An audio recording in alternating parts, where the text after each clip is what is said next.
story to tell you. Now, to really get the feel of the story, you're going to have to imagine sad, sappy violin music in the background, okay? All right. Jane is a wife. She has two kids and a dog named Spot. She works full time, and she and her family have lived in their house for 10 years in a great neighborhood. But every day when she comes home from work, her heart sinks. She sees piles on the kitchen counters, laundry stacked on the laundry couch, toys in every corner. There's something smelly in the fridge. She changes it out of her work clothes, but the closet is so packed that she has nowhere to hang them. The hamper is already full. She's late starting dinner again. And why is she the only one responsible for dinner anyway? Well, the tears stream down her cheeks because she has no time for herself. Okay, let's stop because that's a dreary picture. And maybe you see yourself a little bit in Jane, but I know you don't want dreary. You want to declutter. You say you're ready. So why is it so hard to actually do it? Well, that's what we're breaking down today. First, the excuses that keep you stuck, then the science that explains why those excuses don't hold up, and finally, the mindset shifts that make decluttering possible so you can finally have a home that you love.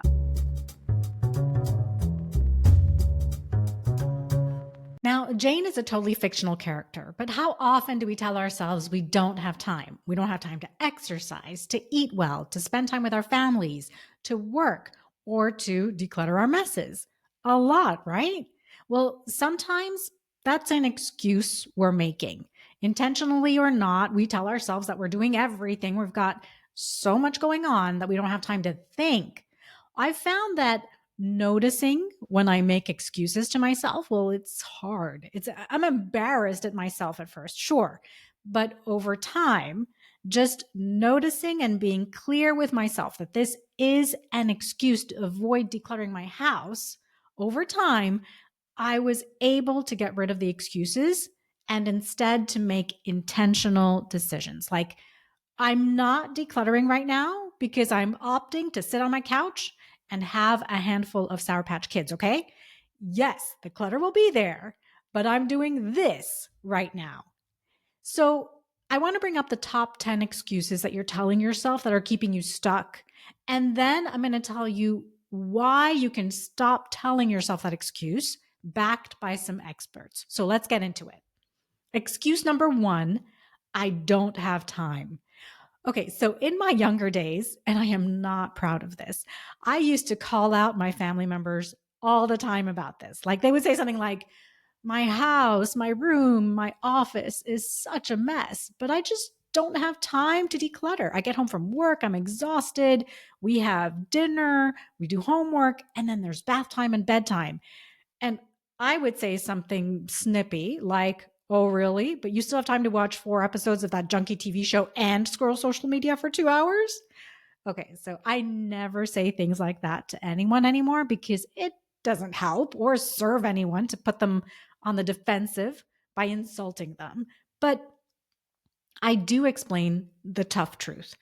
It's not about actual time that you don't have, it's about priority. There was a survey done, the American Time Use Survey, that shows that people consistently make time for what aligns with their values. If decluttering isn't getting your time, it's because it's not a priority for you yet. What you choose to do with your time says a lot about how you're feeling about your situation and where your values lie right now at this moment in your life. Okay. So if decluttering isn't your priority right now, well, that's okay. But I will urge you to be honest with yourself because that will alleviate some of your stress and negative self talk. Go ahead and tell yourself that you've got other priorities at the moment. Name them. Name what's more important to you right now. Is it your kids, your mental health, your relationship with your spouse? And now put decluttering in the mix. Where does it fall now on your list of priorities? How do you see decluttering helping to take care of some of those other things on your list? Would decluttering maybe help to improve your relationship with your spouse? Or would it help to create a calmer environment for your kids so that they can focus better? Excuse number two, I'm going to lose the weight. Oh man, this is a big one. For women, sure, but also for men. I'm keeping these jeans because they'll fit me again when I lose those 10 pounds or when I'm a size 8 again. This is called projection bias. People systematically overestimate how similar their future preferences and abilities will be to their current ones. So, in other words, we think future me will want the same things, will feel the same as we do now, or will finally do the hard thing. But the research shows that we're usually wrong. So holding onto those genes is betting on a future version of you that may never arrive. Losing those 10 pounds may not make you feel as good as you think, or that you'll even like the way that those genes look on you when you're in that future. It's a better idea to live for the you that's here today. Excuse number 3, I'm keeping it for my kids. You're thinking, I'm saving these baby clothes for when my daughter has her own kids someday. The problem is, we treat our future selves and even our kids' future lives as if they'll mirror ours right now. But researchers found that people actually treat their future selves almost like strangers, you guys. In other words, you don't really think that future you is really you yet. And because we don't identify closely with that future us, well, then there's no urgency or accountability to do something for that person right now. So it's easier to say, well, I'll just hold on to this now and I'll let future me deal with it later. Or I'll let my kids make that decision later. Your brain doesn't experience the cost of not making that decluttering decision today. You're outsourcing the decision and the mess to this stranger called future me. Well, guess what? Your kids are going to have their own style and their own lives. They're not going to want your clutter. Excuse 4, that's still good. It would be wasteful to get rid of it. This is the sunk cost fallacy. Now, psychologists showed that once we've invested money or effort on something, we will irrationally keep holding on, even when it no longer benefits us. So you might find that you've collected 8 really good tool sets over the years. And I bring this up because it's a true story, by the way, that I encountered just recently with a client. And you keep all 8 of them in various spots in your house because you're saying to yourself that, well, they're still in perfect condition. They're all still usable. It would be totally wasteful for me to get rid of any of them. But here's the twist: keeping unused stuff is also wasteful. It wastes your space, your energy, and your peace of mind. Excuse number 5, what if I need it someday? This is called anticipated regret. Researchers found that clutter reduces well being, in part because of the emotional attachments and the what if thinking that we put on our stuff. But you know this. If you haven't used it in years, you probably won't. And if you do get rid of it and the very next day you do need it again, odds are you're going to buy it, borrow it, or you'll improvise. You'll find some other way to do what you need to get done without that particular thing. I had a problem with kitchen gadgets for a while. I owned so many specific baking tools and I didn't even bake complex stuff. I had a pastry cutter, if you know what that is. It's a little hand tool that you use to mix really cold butter into flour to make pastry dough. And for a long time, I insisted on keeping it, even though I much preferred to use my food processor to make a quick pastry dough because, man, the manual pastry cutter is an arm workout and it takes a long time. Using the food processor takes literally less than 1 minute. But in my head, I was like, what if my food processor dies and I have to make a pie? Well, first, that food processor is still alive and kicking. And second, I'd probably either not choose to make a pie that day or I'd just use my fingers to cut the butter into the dough, right? Excuse number 6. Aunt Maggie gave that to me. Well, we have all been there. Yeah, keeping a gift out of guilt. Research shows that when people give gifts, it's not always about love. It's often about indebtedness, believe it or not. Hey, remember that we're telling ourselves the truth here, and that can be uncomfortable. Is it uncomfortable to hear that we often give gifts because we think we need to instead of just wanting to out of pure love? Oh, yeah. But I told you that noticing when we're making excuses to ourselves will ultimately have you making intentional decisions about what's important to you. It's all part of beautiful living, thriving daily by having good mental health. When you can name what's important to you and it aligns with your core, with your soul, your mental health improves, you guys. Okay, but getting back to keeping gifts out of guilt, that same feeling of indebtedness shows up for recipients too. You feel like you owe it to Aunt Maggie to keep the gift forever. But guilt doesn't honor Aunt Maggie. Living well, being joyful, that's what honors her. You're not being ungrateful by not accepting every gift that people give you, by the way. You can give that person your heartfelt gratitude and still let them know that the gift just wouldn't be used well by you or fully appreciated in your home. Excuse 7, I don't have the energy. Here's the paradox. Clutter itself drains your energy. You feel that, don't you? Researchers found that women who described their homes as cluttered had more depressed moods across the day. So just because you're not actively thinking about the clutter doesn't mean it's just sitting there neutrally. It's actively exhausting you. Remove your clutter and your energy will grow.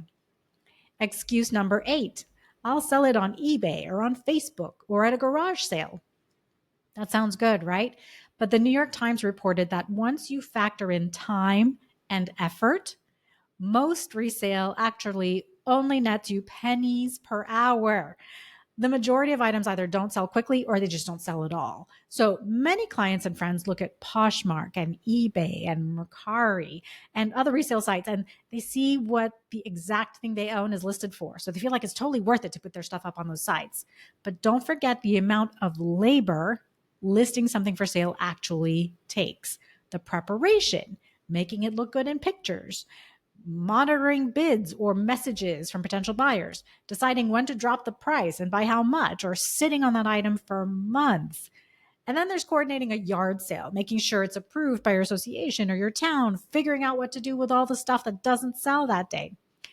If that's your full-time job, go for it. To me, that's not profit though. That's procrastination. Excuse number 9. That was really expensive. I can't just get rid of it. Again, this is sunk cost fallacy, and behavioral economists agree that once the money's gone, it's gone. Keeping the item doesn't bring you your money back. And excuse number 10, it's organized chaos. I can find everything I need there. That may feel true, but your brain says otherwise. A recent study from Yale found that visual clutter actually alters how information flows in the brain's visual system. In other words, your brain is working overtime just to process the mess that you're seeing. And just think about this, okay? You have piles and piles all over your office, on your desk, on the shelves, everywhere. And you insist that you need all of this and you know exactly where something is when you need it. First of all, how often are you accessing each and everything in that office? I mean, go back and re-listen to the other 9 excuses, okay? But also, when you do go in there to find the one thing you need, your brain is reminded of, oh gosh, there's something really important in that pile over there, isn't there? I mean, that's why I'm keeping all of that.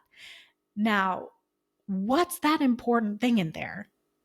That's anxiety. That's stress. It may be low grade because you don't need the things in that pile right now, but you believe that there is something really important in there. And that's why you're keeping the piles. And over time, you trigger that low grade anxiety over and over again. So organized chaos isn't efficient. It's really stress in disguise. Okay, so those are the 10 excuses. Now, how do we fight back? Well, with some mindset shifts. Now, you can call these new beliefs to live by if that term belief is easier to process than mindset shift, okay? So here we go. You do have time. You just need to make decluttering a priority when it feels right to you. And that's what being a choosy organizer is all about. You only need to worry about it when it affects your life or the lives of your people. Live for the current you, not some fantasy future you. So feel free to make decluttering decisions that feel right for you right now. Because when you reach that future, you may not even feel the same about your stuff. And in the meantime, you've lived with clutter you didn't need instead of living with lightness and space in your home. Your kids want stories and memories, not boxes of old stuff or your old furniture. If you have adult kids, you're really lucky and you can just ask them, would you want this for your house? Do you want those old VHS tapes? Do you want grandma's 100-piece china set that isn't dishwasher safe? It's more wasteful to let clutter suck your energy than it is to release it. By the way, when you put something into the resale market, like when you donate something to Goodwill or to your local charity shop, you're helping the environment by creating less demand for a new one of those things, which means you're helping to save energy and natural resources. If you hang on to it and never use it, that's not helping to reduce waste. If you haven't used it in years, you won't miss it. Now, if it's a great memory, then, think of a way to display it so it makes you happy to see it, or see if your siblings would like to display them in their homes, or if they would like to use it.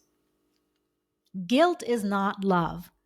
Love is showing compassion and empathy and trying to understand the other person. If you're given something by someone who loves it in their home and they think or they hope that you would love it in yours, be compassionate to them. Talk to them to understand their memories of that thing or their love for that thing. But if you don't share the same love for that item, be kind.